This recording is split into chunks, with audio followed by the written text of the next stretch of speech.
तर भाजपच्या बबनराव लोणीकर यांची मात्र जीभ पुन्हा घसरली आहे। सरकार विरोधात पोस्ट लिहिणाऱ्यांवर बबनराव लोणीकरांनी आगपाखड केलेली आहे। तुझ्या वडिलांना पेरणीचे पैसे मोदींनीच दिले असं लोणीकर म्हणतात। टीका करणाऱ्यांवर बोलताना भाजपच्या लोणीकरांची जीभ घसरल्यानंतर राजकीय वर्तुळातून आता मात्र लोणीकरांचा चांगला समाचार घेण्यात येतोय। ऐकूया लोणीकरांनी काय आगपाखड केली आहे। व्हॉट्सअपला काय लफडे आहे, व्हॉट्सअप आहे, फेसबुक आहे, इंटरनेट आहे, इंस्टाग्राम आहे, एवढा धुमाकूळ आहे। तुम्ही इतकंही काही टाकलं पोलिसात की सगळ्या टीव्हीवर येतं, चांगली बातमी येत नाही। आता मी एवढी बडबड केली 1-1.5 तास, हे काही नाही येणार।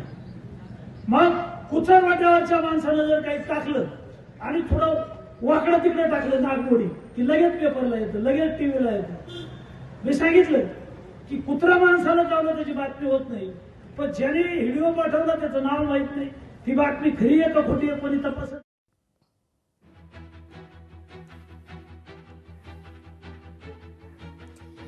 तुझ्या वडिलांना पेरणीचे पैसे मोदींनीच दिले असं लोणीकर म्हणतात।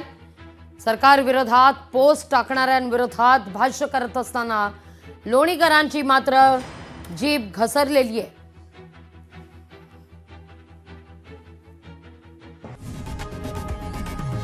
लोकशाही मराठी ऐका, पहा, जागरूक रहा।